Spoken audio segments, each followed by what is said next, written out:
Hello. Welcome to Esports. You like pivots. You're welcome. Hey, go back to the screen and we'll start over. Oh, you can't hear me. That's even funnier. It's too late. Oh, Can I you said go not? back to Wait. the screen and start over. Okay. All right. Okay, we're good. We're Esports and Coffee. Today, We're we're still live. pivoting a Yeah. little bit. Can everyone hear us? If they can't, let me know. I think they can. So we pivoted today. We're going to be talking about what's happening in esports in the gaming space. We felt like it was a more appropriate topic today than what we had originally planned. So yeah, there's just been so much going on in the past 2 weeks in the entire gaming space, not just like Scholastic, Collegiate, Pro, like the whole economy of esports is just my Twitter. What was it, last Tuesday? I was glued to my phone because of what happened, and I was just like, and then it's just been goods and bads. But that's what we're here to talk about today. All So the things. yeah. And then you have me not paying attention to Twitter ever. It's like, I do know there were a bunch of D1 announcements, but that's it. I only knew it because it kept coming at me so much with messages that were pinging me, and I was like, I guess I have to pay attention to this. And then I'm like, oh, that's cool. And so then I went to Twitter and checked it. as a reminder, these are our thoughts and opinions of our own. We're not representing our schools or an organization besides Esports and Company. That's who we're representing. And we're trying to be a do better model. So we're not going to trash talk. I guess if you want to, we can, but positively. With a inflection in your voice. Yes. Listen, it's okay to complain if you also are going to provide solutions. And we're here to provide solutions and look ahead and make things better, not just stew on things when they're not good. Yeah. I mean, it's always about forward momentum, right? And I think a lot of people, it's very easy to get caught in, and this is general, this is Danielle's 2 seconds of entertainment here. I'll talk fast, but it's very easy to get sucked into that negative vibe. It's actually there's a below the line, above the line video. Actually, I'm going to share in the Discord after this. Join our Discord for more. But it talks about where we exist and our human not interaction, or basically we want to exist below the line. It's very easy to get caught into that negative loop. And instead we need to start pulling ourselves out of it and think of like how we can think better, how we can promote ourselves, how we can promote each other when things are really, really bad. Instead of getting stuck in the badness, find ways to get yourself out. And that's probably a horrible explanation of that video, because I didn't really expect to, as Jacob says, dance-plain this, but here we are. I like it. I think it makes sense. And it is true. It's like sometimes there's comfort in the negativity, and you want to find comfort in the positivity instead. They say misery loves company, but maybe so does happiness. Yeah. I think before we get into some of the hotter topics, we can go over some of the good things that have been happening in my realm. So a lot of people know I'm working for Minneapolis Public School District. That is always going to be a tongueful. MPS now, and I'm running their K through 12 program.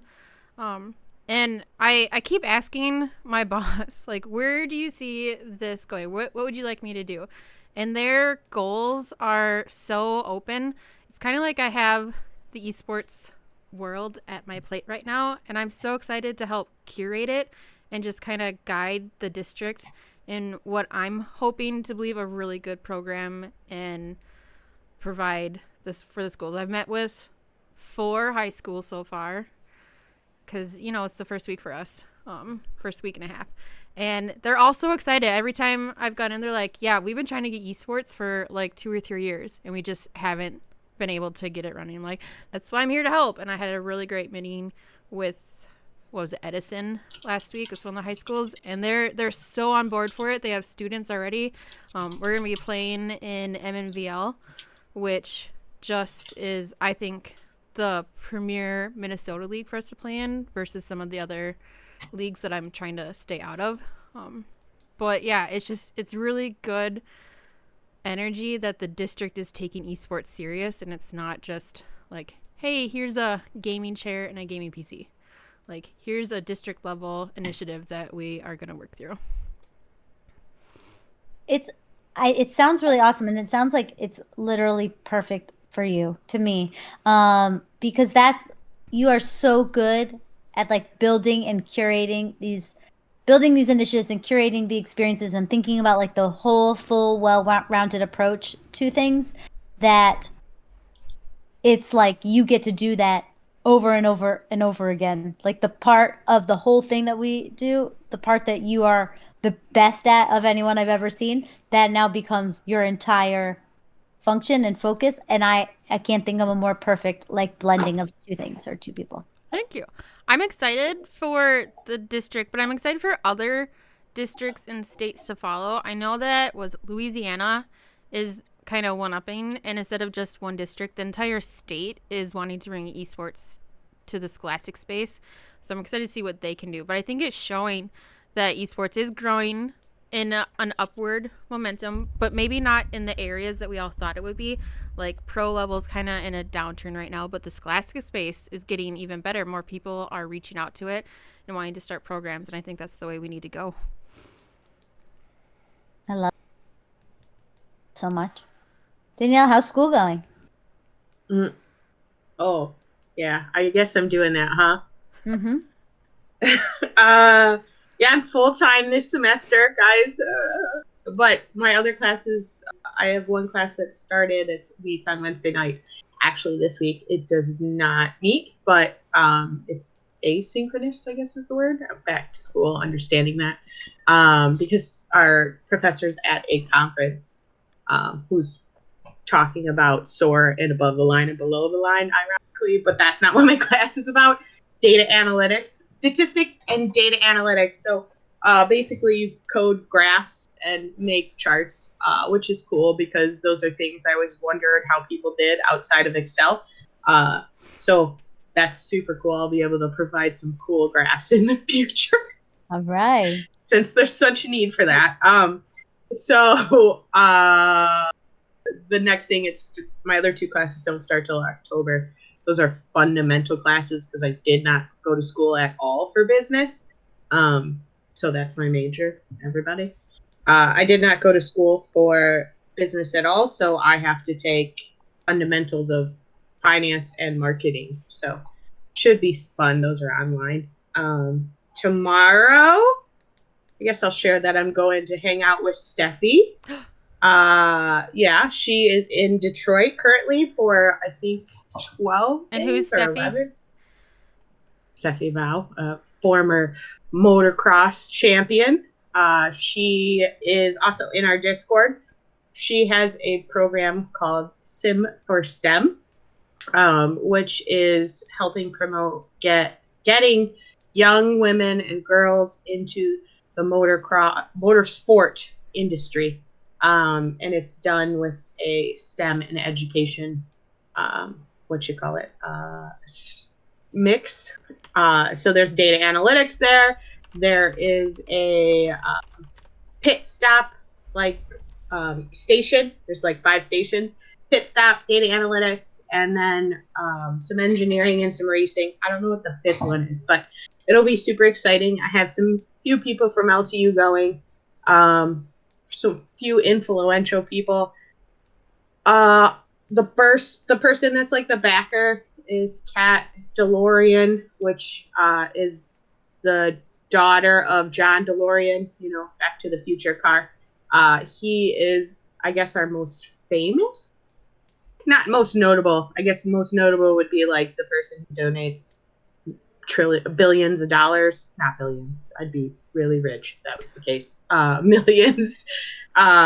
So that's pretty cool that we get to like full circle back to one of our most important, the alumni that we talk about all the time. I guess they pedal. So it will be really exciting to be able to like bring that full circle, and it all came from esports. Is that the same Detroit Oh.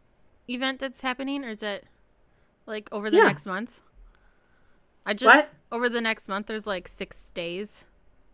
It's like 12 sim for STEM, yeah. Yeah, I love that. I just read up it on Twitter. I shared it. So I connected her with a few programs throughout the Metro Detroit area that cater to, I guess, underprivileged areas within the Metro Detroit area. And then I also did a few outreaches to a couple schools outside of that little circle of Metro Detroit. Because Metro Detroit is huge, but like the actual Detroit, I should say that the programs that I connected with were more like inner city. We have a pretty big high school and scholastic esports scene here, so it's cool to be able to get them to come to that program. I also had to change people's way of thinking because they wanted to like put them in a box and say, oh yeah, they like robotics. And I'm like, no, because I don't want anything to do with robotics. And I find all of esports and other things interesting. Oh, they must like drones. No, I also don't find that. I mean, those are cool, but I break drones because I cannot fly them. So, but I said it's not just one type of person, and you have to change your mindset and not think that, hey, this one person is within esports, they like video games, so they're created this way. It's absolutely not that way. So it was cool to talk out some of those conversations. A cool part is her co-founder of her company, Nikki Daly, is also a former, she might actually be competing this year, but an Olympian for Ireland for field hockey, and she'll be there as well. Yeah, so like this is just like it's really cool to have like these high level athletes that you kind of just were like grew up watching the Olympics, and I never was into motorsport, but my cousins were, my boy cousins, and they were just like obsessed with it. So they actually might know who she is. I just haven't had a chance to chat with them. But yeah, I'm going to visit her tomorrow from 11 to 3. Cody is going. I guess that's my big updates. What else did Cody do? Hey, you guys, no one ever told me at all how tall Cody was. Like you didn't hint at it. It has You look like a toy next to her, honestly. You just look like a stuffed teddy. It's never come up. This conversation about Cody being tall has never come up. And Cody is not just tall. Cody is the height of Eugene. Cody is 6 feet tall. I'm not exaggerating. And I see her, and I was like, well, no one really let me know this. Like, I was surprised at how tall Karen Ruggles was. Like, I didn't think she was going to be that tall, you know? But Cody, I felt like that was like, it was like you guys have been playing a joke on me this entire time because I'm going to find the picture. How do I show this picture? You got to share your screen with that picture. I'm going to share my screen with the picture. I just can't. Like no one told me. No one told me. That's like, how do you not know, girl? She has a picture with Jackie, myself, and Razor. Well, obviously, it's not a picture I've seen, or I would have known. Yeah, you didn't really like us then in the fall. Oh, I'm joking. I think you did like us then in the last fall. Okay. I'm going to share that. I share it on Discord. I share my screen. Yeah, you share your screen right now, and then Jackie has to share your screen too. Then I say, watch. Okay, hold on. Let me open it.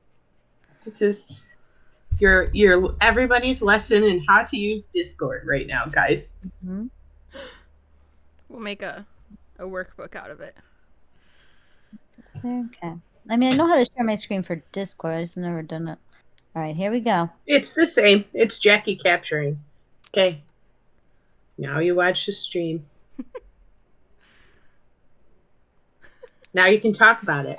Like, I'm a normal-sized person. You're not. You're not. I'm a little small, but I'm significantly taller than AJ, and we just need to keep focusing on that. You're not. You're not even tall. How tall are you? I am 4'9". I am over 5'2". Okay. So you're 5'2" and a quarter. Correct. Anyway, it looks like I am photoshopped and then placed right next to her in this little setup. She is very tall. Also amazing, but that was a little shocking, and I feel like you guys have been playing a trick on me this entire time, and you didn't want me to know that she is so tall. She's like 6 feet tall. She's also wonderful. Fell in love with her. So did Bodhi.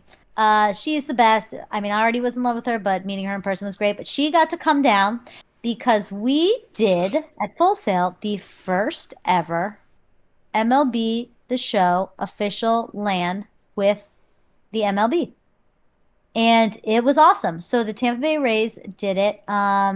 Who we've worked with, and they have a production company in Tampa that we've worked with before for an event with the Tampa Bay Lightning, which is their NHL team. And so because that worked, MLB picked the Rays to do the first ever MLB The Show event. So it was about a month's worth of online qualifiers. 2 winners were then flown to Full Sail to compete in the finals in the championship. One came from California and one came from Canada. I know that that's like saying I'm using 2 different descriptors, but to me, everything about Canada is Sean Burney, so I don't really know much more about Canada other than Sean. But now I know that one of these kids came from Canada as well, and it was really cool. It was super easy, great event. I was pretty stoked about it because we did this fun thing where we took the stage and we made it like it's turned it use the square shaped stage but rotated it so it was diamond, and we put AstroTurf on the floor of the stage, and then got a giant Rays logo cut for like the middle, and we put little tiny bleachers on either side so it looked like a baseball game, while they were actually playing the show against each other. And that was really cool because the creative our events team just had fun and got creative with it. But it was really cool. Cody came down because she loves baseball. She always thought she maybe would want to work with baseball one day, but she also loves esports, and maybe she wants to do that one day. And we found those 2 things intersecting on our campus, so we knew she had to come and see it and hang out with us. So she did, and it was awesome. We hung out, saw some campus. Bodhi faked being sick one of the days that she was here because I think that he just really wanted to hang out with her again. So I had to take him to work, but all in all, the event was great. It was so great having Cody here, and now I just want her to come back, and not just so she can change the light bulbs that I can't reach in my house, but for all of her awesomeness and other things. I feel like her birthday's coming up too. It is. I believe it's tomorrow. It's the next day. I think it's 2 days. Oh. Our Virgo friends unite. Okay. All of us Virgos. So I saw a video on Twitter of how you light things and how you make it so. Yeah, 3-point lighting? Yeah, it was crazy. I was just flabbergasted that that's how that worked. Like, I didn't know that. And I thought you had, like, all these different, like, shapes and stuff, and you don't. It's all light. It's, like, 6 lights. And the way you moved them around, I thought it was the coolest thing ever. I'm like, I need that. Yeah. Have you ever got to see... Sorry. Go ahead. You go. Have you ever did you ever take a film and production class? Mm-mm. Oh, you should. Have that. Who wants to offer me one? I got no money. I drive it. I have one. I don't. I can't give you. Sorry, go ahead. No, that's okay. We have a guy on our staff named Noah who does all the lighting design for events that we do, and he has a real good time. Likes lights and lasers and smokes and all the things, and figures out where they're going to kind of come in and do things. And now that you do know how 3-point lighting works, anytime you see a video of yourself where the person did not use it, you're like, damn it, why do I have all this shadowy on my face? And you start to notice the things that are happening. But it is exciting. It's very cool. Yeah. You should take a film course. You have a lot of free time, so why not? I should. Yeah. All my free time. I I'll mean, I take it have right after I put my kids 6 down. I Yeah. have 6 seconds of free time based on the impression of myself through Siri. Mhm. I should take it too. If I could Well, listen to the class, I can listen to it 3 hours a day. It takes me an hour and a half to get to work every day. So oh, I man, you think got you to get into can listen. yeah. Yeah, All right, so let's bring up one of podcast works. the hot topics that happened last week. I would like to bring Oy one up vey. go if for I it. Oh could. way. Yeah, I would like to bring up evil geniuses I just and saw that today. Nicole Jameson You're gonna make me coming look at down. Twitter right now. No, I don't need you to look at it if you don't have to. I don't know what Um, happened. so for Tell those that me. didn't see, Nicole Jameson, who's the CEO of Evil Geniuses, stepped down from Evil Geniuses. She did a bit of an article before it was announced that's pretty mild. It doesn't really talk about a lot, but she does mention some toxicity she experienced on Twitter. Um, I'd met Surprise. her a couple times. She was really great, has done a lot for women in this space. However, on the heels of that, also heard a bit about working conditions over there and kind of how things were going under that regime. So it seems to be that her departure is being met with mixed feelings. Um, Definitely a pioneer in this space, definitely revamped and got Evil Geniuses from defunct to back up and running and really leading the conversation. Crazy kind of timing that they won Valorant and then she announced her departure right after, but it sounds like it was in the works already. Um, I know there was times where they would hire a ton of people and then times that they'd lay off a ton of people. I think that's kind of the nature of the beast that's going on right now, but I find that whole aspect curious because I think a lot of people got comfortable sharing their experiences when the departure was announced or when she was no longer there. And I don't know if these people would have, if she was directly responsible for it, if people would have left because of it. But it does sound like they did not have very good working conditions when they were kind of ramping up.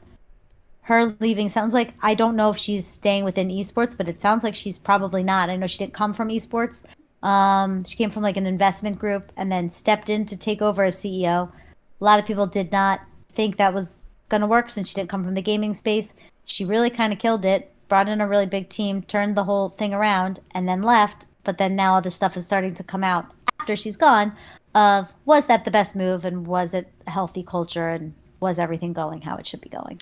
I feel like the pro scene is just volatile right now. Like for career wise, like people are expecting to go into it and to have a 10 to 15-year career. Not maybe not with the same company. I know that a lot of the younger generation like we should work someplace for 2 years and then get a promotion somewhere within the company or somewhere else. But some of these places they're like I got hired. I just saw a tweet today I got hired. I had to relocate and I just got let go. I've been there for 6 months and now I'm 11K in debt because of it. Mm-hmm. And it's like these companies are offering like 80 to 100K salaries, but you're not seeing it, or you are and it's only for a year or so and it's like what are you supposed to do now?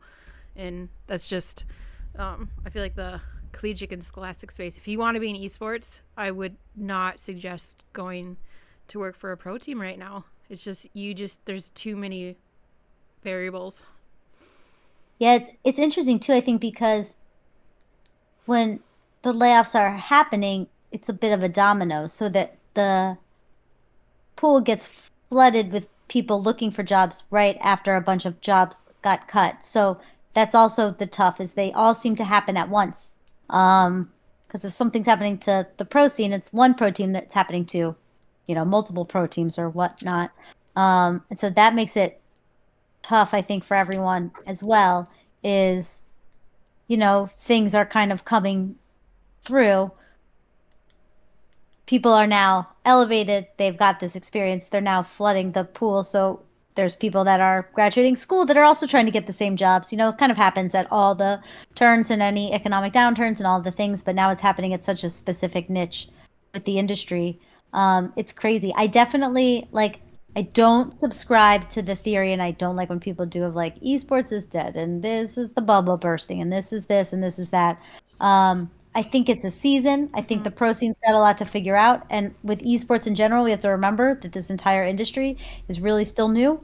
And people are figuring it out and they're spending venture capital maybe in the wrong way. And they're trying to navigate what decisions it is that they're making.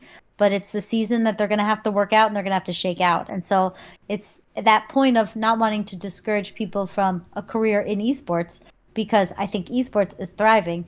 It's a strange time for the pro scene. And any time that there's those massive ramp ups, the cliff is kind of right behind it, whether that's an esports conversation or otherwise. I wonder how they decide to spend their money. Like, who's their decision makers? Because I feel like that's a good portion of it. Because I got to the final round for eFuse twice, and those salaries were in the 100K range. And to me, that's like life changing money. But where are they coming up with this money? And then 6 months later, let's bring up CCL.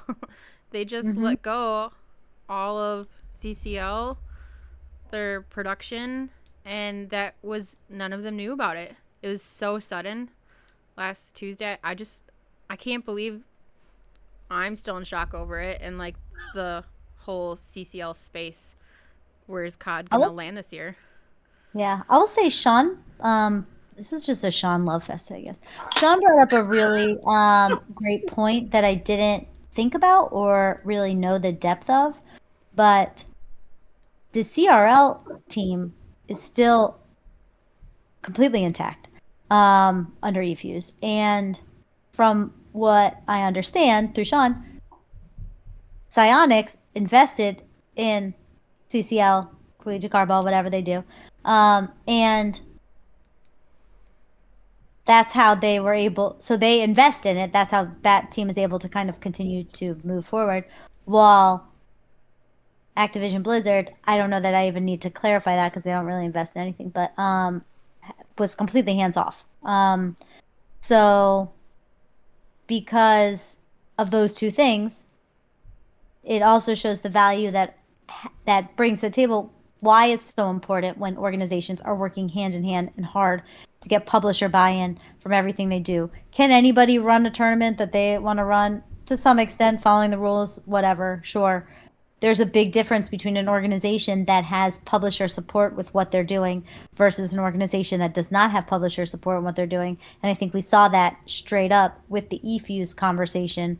What was cool, they need to cut. Well, they're getting funding for this, or however they're getting funding, or however they're getting the investment. And we're not for this. And because of that, an entire scene, which to me, CCL was the biggest and strongest competitive, like where it's like the isolated competitive league.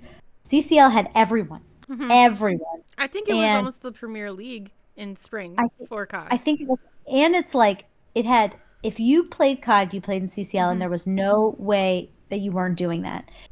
Yet, that value still wasn't there enough for them to not axe it without the publisher support, or maybe publisher support makes them feel like they can't axe it. I'm not really completely sure of that, but it's kind of amazing to me how much of a difference two seemingly identical situations that were both acquired by eFuse at the same time.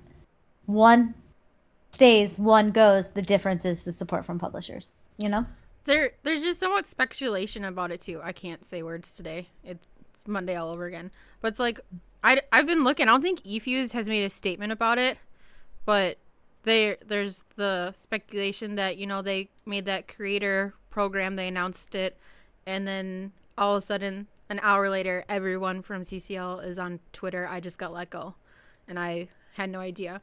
It's like, did they take the money from there to create this creator program? Which I thought it sounded really cool. I had just read about it, and I thought it sounded like a good idea. But then it's like, so I think they need to make a statement, and I don't know why they're not. Sometimes it's good to not make statements, but so many people are popping up with, we're going to have so many CCL leagues this year, I think, because everyone's trying to snatch that. They're like, I can do it. Oh, yeah. I'm going to do it. Well, I mean, I honestly, the first thing I thought when I saw it was, I wish I had the money, because I would take the Jason J. I would take both those guys hands down, start it all over again. But again, it's trying to getting put on by someone that can elevate the profitability. So, like the conversation I saw, speculation, which I thought was an interesting one, is we used to pay to be in CCL. Now we don't pay to be in CCL. Can we just pay to be in CCL? And then that funds itself. There's enough. There's so many teams that like, couldn't you, or why wouldn't you?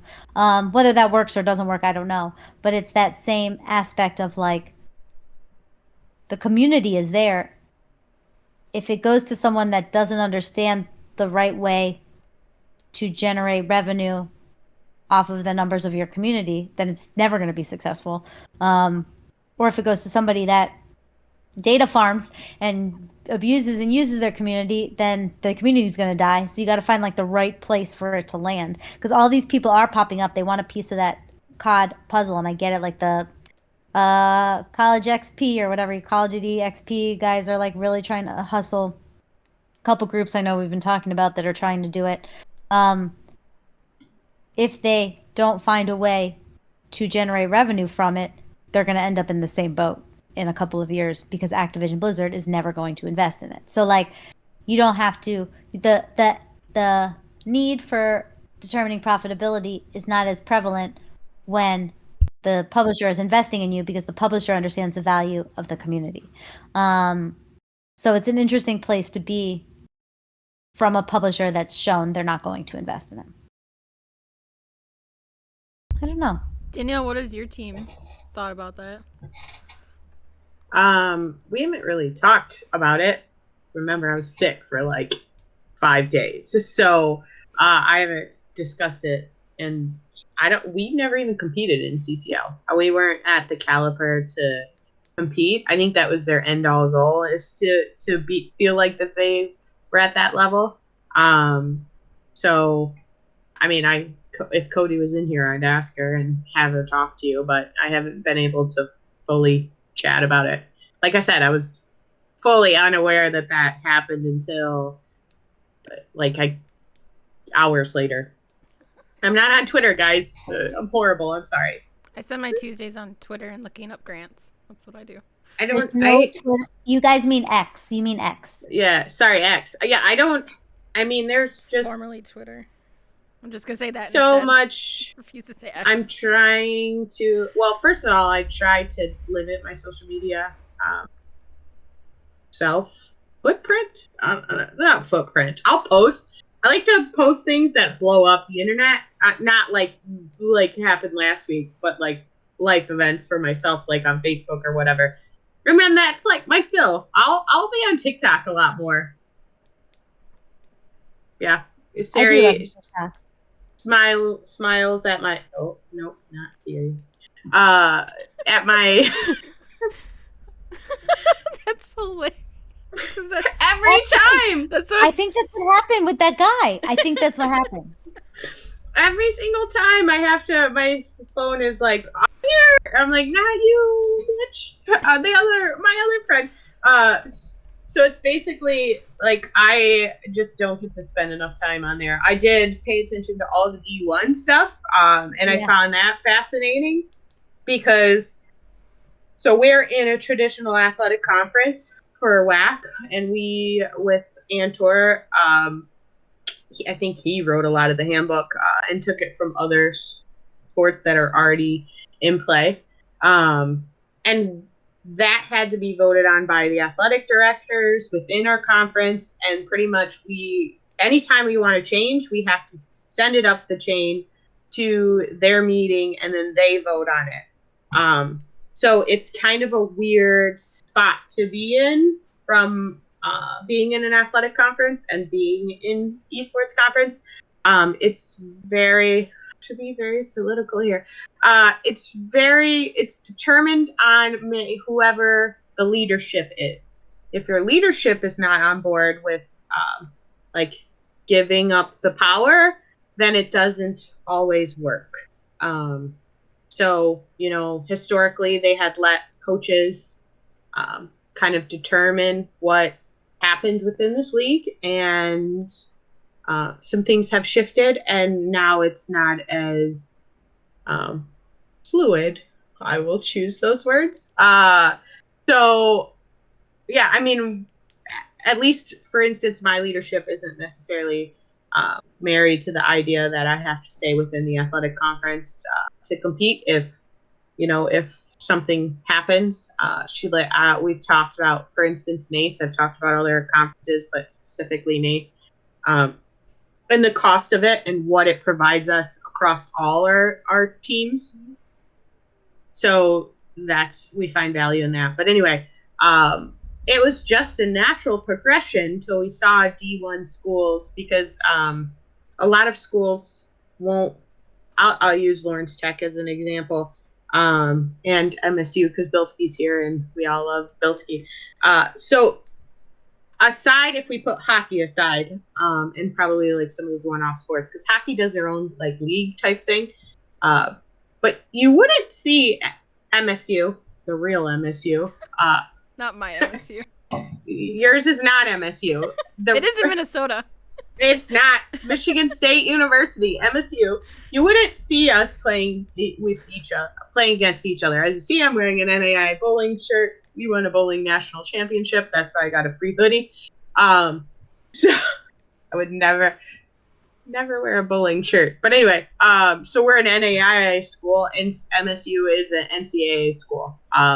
So we would never cross in an athletic conference. It's cool. It looks cool for us to play MSU, but it's not cool for, I'm sure, from Bilski's end to be like, LTU beat us. We haven't beat them yet, but LTU beat us. That would probably not make him feel good against his administration. So I get the idea. I get both sides of the spectrum, so to speak.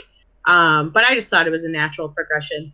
I just would caution everybody listening out there that joining athletic conference, a traditional athletic conference, not a third party, none of that, presents a new set of challenges. And if you want to talk about that, I will gladly hop on a call privately and we can chat all about that. So I think people need to realize that, because there is a difference, and there's some people who are very vocal on the Twitter space, the formerly Twitter space, that are like, we don't want esports to be like traditional athletics. But that same person is like, we love this new D1 conference, but it's not actually a D1 conference. It's schools coming together that want to play together. I think that there's a lot of schools that don't understand the mechanics behind what WAC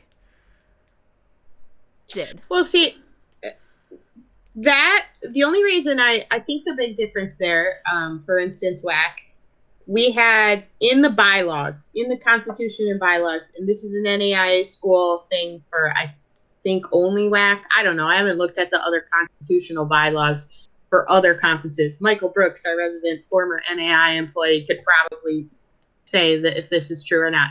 But at least in our Constitution, it says if 5 schools are able to get together, they can present the executive committee a handbook and a proposition to form a conference. And so what I also understand of the NAIA is the NAIA has always been kind of first to adopt certain sports, and then like lacrosse apparently started a little bit more within the NAIA than it did with the NCAA. See, I didn't know any of this. This is like just some people who worked in academia and college sports enthusiasts that aren't just NCAA sport enthusiasts. So we were able to, if that's not written in their constitution and bylaws, and the NCAA operates a lot differently, I am always interested to see, like, you have a transfer of power when it comes to esports, right? So the NCAA, nobody owns football and baseball and basketball. Nobody owns those, right? So the NCAA gets to determine what the rules are. Obviously it's a little bit more group effort. They can't just say, hey, you can't bounce your balls anymore for basketball, right? They have to approach a committee and they make all these decisions. It passes probably a board, etc. But nobody, like, the publishers own esports. They own their IP. So therefore, the transfer of power happens, right? So the NCAA can't determine, you know what, Nintendo for Smash Bros. None of you, everyone can only play with Steve.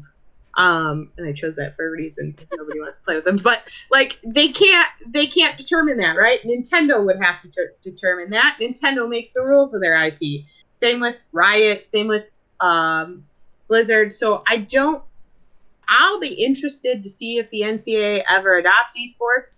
I have a hard feeling that they won't, just because of the transfer of power. And people aren't really used to that, especially when they've been the king of sports or that. Well, let's see what Brooke said. In either the NCAA or the NAIA, the core component is institutional self-organization, their own conference, and hiring their own conference staff. In the NAIA, the national office is usually a big part of the process to look at post-season impact on the conference, implementation, etc. Yeah. But still, when they're determining rules across the whole conference, doesn't the NCAA or the NAIA say, you know what, for instance, the concussion thing for football, we all have to, I don't even know what those are called. We all have to wear those foamy things over our helmets now for practice because that's going to stop concussion syndrome. But sure, it'll minimize it at a rate of 5%. Sorry, I don't know the figures. Don't take my word for it. This is not gospel. This is me just talking smack. Yeah, I think in general, like the D1 conversation, as someone who has been working in collegiate esports now for 8.5 years or so as my job, the D1 involvement in varsity esports or continued involvement is necessary. It's what, just like the community college involvement and the small school involvement and private schools and, you know, gaming specific schools, and everybody is involved. But D1 is definitely a category there, but they come with a thing that they need. And there is no rules or, you know, here's the right way that these things are done. And so I think being able to build things that support what the D1 schools need, that have 150 years of, history and stories that they need to abide by, that are taking in money from alumni to support their programs, etc. I get it, and I think that it can only make it better. I like the idea that there are multiple different approaches to how D1 schools are getting involved, whether it's through their conferences like what WAC has set up or Peach Belt has set up, whether it's the pilot opt-in program of saying maybe we can all just kind of play together, or like it's conference specific, like what's done with the Big East. I think they all are neat to see, and I'm excited to see all of them. I think the fact that we're doing them in different ways is refreshing, because we're moving away from the fact that the people at the top of esports things know everything. No one knows everything. We're all kind of learning, and I think the approach that everybody took to this, no matter who was setting it up, was similar in the, we're going to try it. We got to try something, and this is what we're going to try. We're going to see how it goes. And I think that is the right move, and it felt good to me holistically from a collegiate esports perspective. Yeah, it was a big shift. Kind of like if you throw a bunch of darts at the dartboard, one of them's going to stick. Hopefully more than one stick, and then we can like weed out that and work better for those. But example, yeah. Sorry, I was reading what Brooks was saying. I just respond, okay. Yeah. He explains it state and federal laws. It's kind of like governing bodies. That makes more sense. Because that's, I mean, the NAI would determine certain things, and then WAC could do with what they wanted. I guess that's why you have commissioners for each conference. And then Like the NAI rules are, I finally about to break free of the NAI rules. I guess that's a big update for our team starting next semester. So I am so thankful. So the biggest culprit of our problems right now, we're 10 semesters of play. And I don't know how many of you are familiar with actual athletic conference rules, but that means that they can only have eligibility for 10 full-time semesters. That means if they graduate in 4 and decide to come back for a master's degree, they only have 2 semesters of eligibility and then they're done. And I think that's to keep them on track for graduation. I don't know what the other part of the rule is, why the NCAA or NAI does. Again, Brooks can probably chime in and chat. He probably knows that front to back in that book. Probably because they get too old, injuries probably are heightened. But I had my biggest argument with that was like, hey, why if we're starting a third year team and a student is on track to graduate, say, finally in the spring, and they already used 10 semesters because they were, I don't know, 32 and life happened and changed their major or whatever, but they never competed in anything and never knew that they were going to go for this. What? Why are we going to penalize that person? And then my other one was, okay, so all those graduate students that I could potentially have compete at our school now can just choose to go to another school because they can compete there if they never competed in a school. And my administration was like, wait, what? I said, yeah, so they could go to, let's say, not Full Sail because your school is a little bit different. Let's say, I'll use MSU again. They could go to Michigan State University for 2 or 3 years, however long their master's degree is. And they were like, oh, if this is going to build up enrollment, let's get rid of this rule. And I was like, yeah, we're following double rules. I have to follow NACE and then follow NAIA. I just want to encourage everyone to, when you are out on social media, we've been really pushing a do better attitude to really focus on that before posting. There's a lot of positive, but also a lot of negative around all the conferences that happened last week, our announcements. And if you want to be involved, I think there's easy enough ways to be involved in everything that was announced. But there's more to the story than what is just posted. And I feel like some people got away with that last weekend, and it was heartbreaking to see. Like Chase had to post like 4 or 5 posts about some decisions made, and it's like he shouldn't have had to do that. It was a really big announcement. We should be focused on that instead of other made up Twitter drama. Yeah, there's always going to be twatter drama. Twitter. X drama. Keeps my day active. I think it's that it goes back to that like toothpaste in the tube analogy, right? I feel like that a lot with collegiate esports Twitter, but honestly with a lot of things where it's that people just like to say something. They don't care if it's right or wrong because you get to control the narrative and you get to spin it, and you can always backtrack later. You can always take it back or whatever they do, but you can't. Once something is out, once the toothpaste is out of the tube, it doesn't go back in. So being angry and letting it out on Twitter only to learn 40 minutes later that your opinion was unfounded or without fact or merit doesn't make it go away. Now I will remember that of you forever. And so I know that this is probably not a popular thing to say, but like if it's somebody I barely know and I've seen tweets that I did not enjoy or I did not think were done in a respectful or right way, that is the only thing I remember about you. So every time it comes back up or there's a potential partnership with your organization or there's a thing here or there's a thing there, I will never forget that. And that is what I associate you with, no matter if it was just one time that you're saying something or off. And so it's that conversation of call your friends, go on Discord, definitely vent if you're upset and you're frustrated, and find the information out and know when you're putting something out there, it's out there. So that's a rule in general.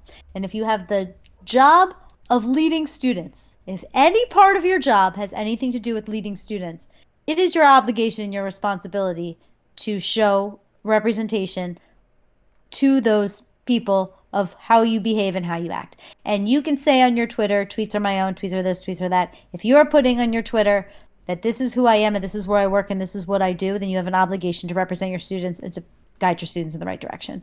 And so that is my thing in general, is just because it sounds good on Twitter doesn't mean it's true. And I have been saying that since, I don't know, let's just give a roundabout estimate of 2016. Stuff started happening on Twitter in 2016 that I feel like I need to really just reiterate that just because you say it on Twitter and you say it with conviction and you say it as fact, or you even write the word fact in front of it, that doesn't make it a fact. It has to actually be true in order for it to be a fact. Just something to keep in mind, that we all want progress and we all want things and we all have feelings. I mean, the D1 thing, I think, is a conversation to go back around. I am the director of esports at Full Sail. I don't know if you heard the last time Full Sail played Alabama in the college football championship. You didn't, because we're Full Sail. And not only is esports our biggest athletic, it's our only athletic. It will always be our only athletic. We have no involvement in D1. So if I really take everything out of context and say, well, what about us?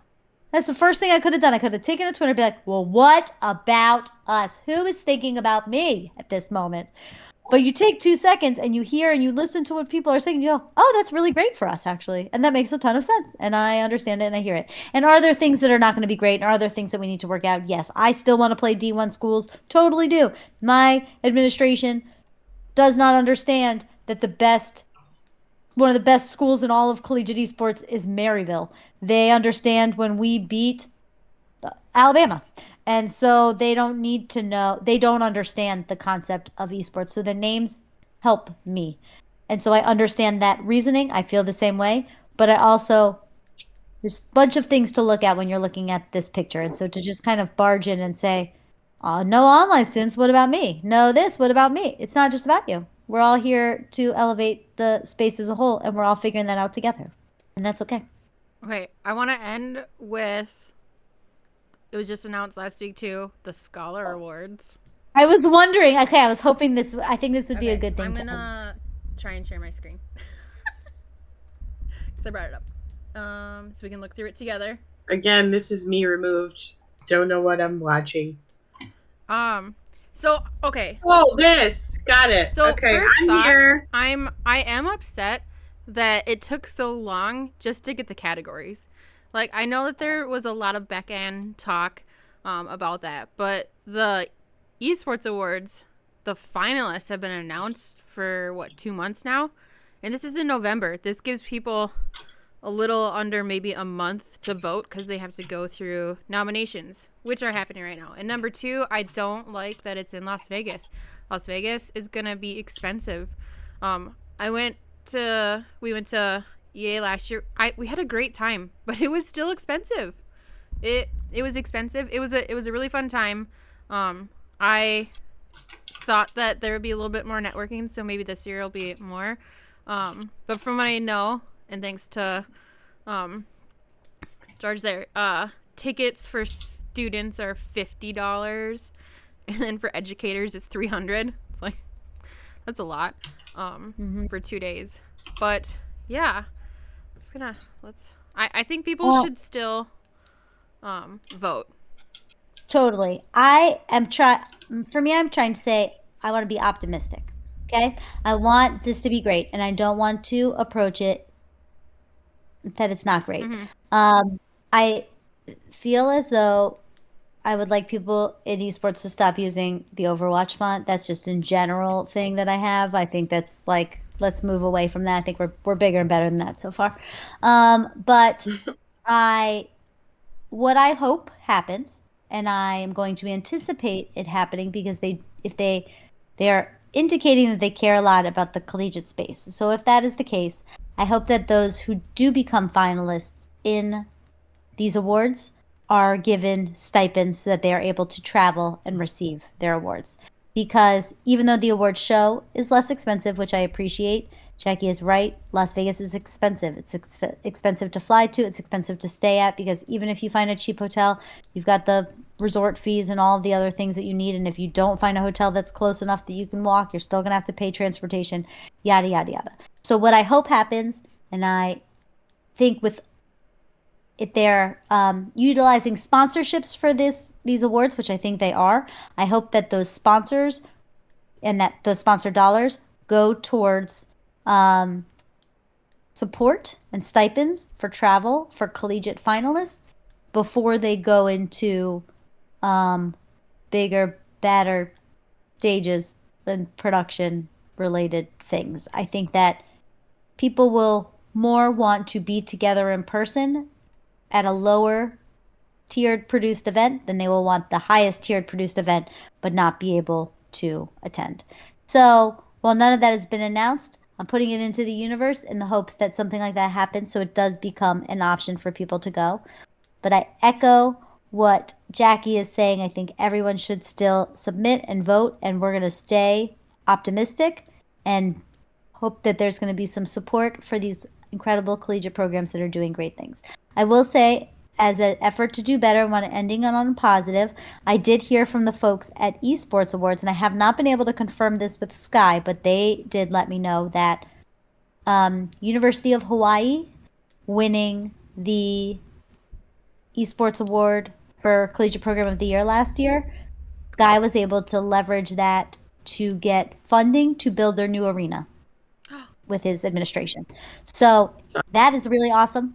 And that would be fantastic if that was true. Again, I haven't talked to Sky, but I feel like they wouldn't say it if it wasn't. So if something like that comes out of this, that would be amazing. And if that is the case, then that should be even more the reason why college and scholastic programs continue to like try to do more that will get them recognized for awards so that they can win awards so that they can, get support from their administration. If that becomes a byproduct of this, I'll be very happy. I do know that Collegiate had a big year last year, and I think that we're going to see some really big finalists, and hopefully people are filling out the form. It's a really easy form. I filled it out. It pretty much just says what category, why, links, and then their Twitter, and submit. Super easy form. Cool. If there's a category for tallest COD player, I'm voting for Cody. Make a suggestion. I have a category Nace, missing. That's her favorite thing to do, by the way, Brooks and everybody here. She loves. Oh, she's here. She always says, as the NACE Female Student of the Year. She always will say the whole title. I love it. So just know that she is truly wearing that crown. So it's just like the D1s. It's something new. We're going to see the outcome of it at the end, and maybe they'll pivot to making the experience different. We just have to wait. And I think that's what everyone hates, waiting in esports. Everyone just wants things to happen right now. Everyone just wants to know, what is going to happen. And I know I'm one of those too. So we'll see what happens after November. Let's celebrate one more thing in society. Let's celebrate one more thing before we run out of coffee. And it is that Esports Awards last year is where we first met and fell in love with Jorge, aka Hispanic Phenom that you see all over the place. And if that wasn't the highlight of 2022 going into 2023, is bringing Jorge into our lives and seeing how amazing he is and his program and what students do, then more power to it. But if all Esports Awards ever does for me is bring me Jorge, I'm good to go. I don't think you can top it though. Challenge accepted. Who is better than him? So I don't know. I'm sure there's a lot of great you met students Cody, out there. So I mean, they're the tallest set. Tallest. Cody, she thinks you're 6 feet. I think you're 5'10". So tell us, maybe 5'10", maybe 5'9". She's taller than 5'9". I'm 5'9". Yo, bullshit. As always, I posted our Discord in the chat. Please join us afterwards to continue the conversation. We always have things going on through the week. And I feel like I feel like this time of month, everyone's a little quiet. Everyone's crazy. It's the first week, the first month, getting back to school, getting leagues actually starting and running. So I feel like we're in a little bit of lull, and then we'll pick back up. Make sure to join and then have fun. I don't know the rest. I'm so bad. Oh, are we all out of coffee? I think we're supposed to be. We're all out of coffee. I got like a little left.